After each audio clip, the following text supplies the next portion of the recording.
Recently, Pope Francis shook things up at an important meeting of Catholic bishops, dropping a bombshell about the arrival of the Antichrist this Christmas. The Holy Bible has hinted at this for centuries, and researchers have their own theories. A powerful leader, or maybe even an alien-like being?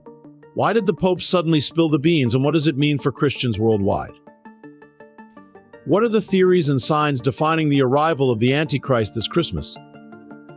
Let's find out in this video. The Antichrist is a big figure in Christian beliefs. It's like the opposite of Christ and considered the ultimate enemy. The idea comes from ancient writings like the Book of Daniel, which talked about a persecutor who would do bad things. Over time, people linked this idea to different rulers who did harm to Christians. Now, Pope Francis, the head of the Catholic Church, recently talked about the Antichrist. He's a respected figure, and he follows traditional Christian teachings. He says the Antichrist is already here, waiting for the right time to show itself. Pope Francis often talks about important things like doing good, taking care of the environment, and being kind.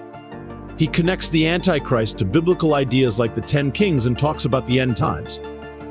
Also, he describes the arrival of the Antichrist with different theories, from the Antichrist being a rich person, a religious leader, a political leader, or even someone from the church who turned away from their beliefs. The rich billionaire theory. The rich billionaire Antichrist theory is an idea about what some people think might happen according to the Bible. They believe that the Antichrist will be a super rich person with a lot of money and power. This theory connects certain Bible verses with things that rich people do. Some people who talk about this theory say that the Antichrist will be someone who can charm and influence many people. One Bible verse often mentioned is in the book of Revelation, chapter 13, verses 16 to 18. It talks about a rich billionaire making everyone get a mark on their hand or forehead. People who follow this theory say that this mark is linked to the Antichrist name or number, which is 666. They think this might mean the rich Antichrist will have control over money and trade worldwide. When people discuss the rich billionaire Antichrist theory, they also look at other Bible verses that, when understood in a certain way, seem to fit the idea of a powerful and wealthy Antichrist. Some of these verses suggest that the Antichrist will try to change the way things are done in society using their money and influence. Next comes the political leader and apostate church leader theory. Among many, one theory suggests that the Antichrist could be a political leader.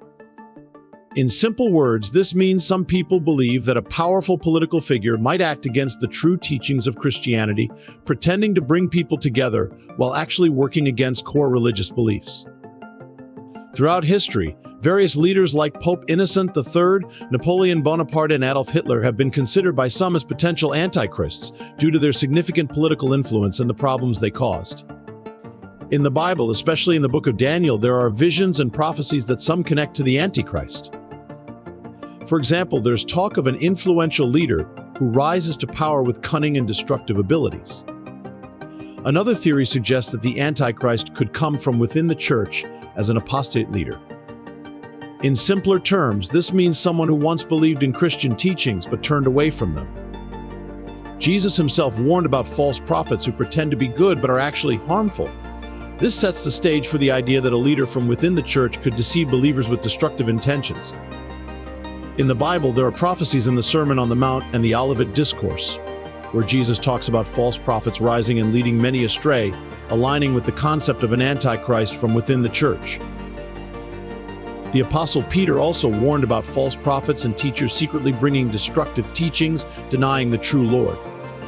These warnings contribute to the theory that the Antichrist might emerge as an apostate church leader before becoming a powerful political figure. Alien deception theory. Some people think the Antichrist might not look human, but like an alien. It's a wild idea that mixes science fiction with the Bible. Imagine this. The Antichrist uses alien technology to trick everyone. It's not like the usual alien movies where they wear suits, it's more high-tech. This sneaky alien can look and act like a human, blending in perfectly. It goes to parties, gets involved in politics, and even does charity work, all while pretending to be one of us. But this alien has mind control powers and can manipulate events globally. Leaders, celebrities, and influential people might unknowingly follow this alien's lead. It's a cosmic trick where the Antichrist poses as a spiritual guide, offering a different way to salvation. This deception clashes with real faith, creating confusion about what's good and bad. It's a mind-bending idea that makes us question who we are and what's real. With that comes other theories, the religious leader theory and Roman Empire theory. So this idea about the Antichrist is that they could be a religious leader. This means some people believe the Antichrist might come as a person who leads people spiritually, but goes against the true teachings of Christianity. In the Bible, in 2 Thessalonians 3:4, the Apostle Paul talks about a man who goes against God and exalts himself above everything. Some think this refers to the Antichrist, a religious leader with sinful tendencies.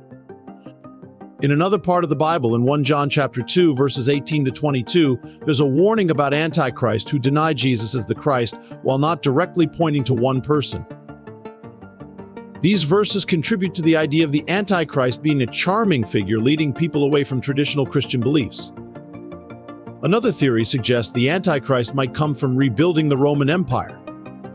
This idea doesn't come directly from the Bible, but from looking at history and culture. People think that a powerful leader identified as the Antichrist could emerge to restore a kind of global power similar to the Roman Empire. The thought is that this leader might use political alliances, economic influence, and even technology to create a global empire, similar to how the Roman Empire had vast influence in the past. This theory emphasizes the importance of political strategy, economic control, and the ability to navigate complex international relations in the Antichrist plans to rebuild a modern Roman-like empire. And lastly, the spirit of the Antichrist theory. There's a different idea about the Antichrist that's not about one person, but more about a sneaky force opposing Christian beliefs. This theory suggests that this spirit is all around us, influencing ideas and actions that go against what Christianity teaches. It's not tied to a single person, but can show up in movements or behaviors that don't align with Christian values. This spirit might include ideologies that dismiss religion or moral views that clash with Christian ethics. People use this idea to explain cultural changes or political movements that don't support traditional Christian beliefs, but some argue it's too broad and can label anything against Christian values as part of this spirit. It's a way to look at the world and identify things that might be against Christian teachings, but it's not always clear-cut or easy to figure out. Besides these theories, some signs indicate the Antichrist is here and will appear by Christmas. One such sign is the destabilization of nations. The world is going through a tough time right now. Things aren't very stable. Countries are facing big problems. Economies are struggling and stores are shutting down. This kind of chaos is what the Bible talks about when it mentions the time before the Antichrist comes. People are looking for answers and leaders to fix things. But the Antichrist might use this chaos to offer false hope and make things worse. Another is natural disasters. The Bible says that before the end of time, there will be more and more natural disasters like earthquakes and diseases. We're seeing more of these disasters today, which might mean we're getting closer to that time. And lastly, wars and rumors of wars. The Bible also talks about wars and country tension as a sign of what's to come. Conflicts and tensions in different parts of the world are causing much trouble. The Antichrist might use this chaos to his advantage, offering false solutions to worsen things. The Bible warns us about all these signs. While things might seem scary, it's crucial to stay true to the teachings of the Bible and keep our faith strong. Even when everything around us is uncertain, we can find peace knowing that God is in control and that our hope is in Jesus Christ, not worldly leaders. Pastor Hibbs emphasizes that what the Bible talks about isn't just a story, it's real. These signs are all in the Bible, and we need to pay attention to them. So while the world might seem shaky, our faith in God gives us strength and guidance in these uncertain times. What do you think of the Pope's theory and signs about the arrival of the Antichrist this Christmas? Comment below and subscribe for more.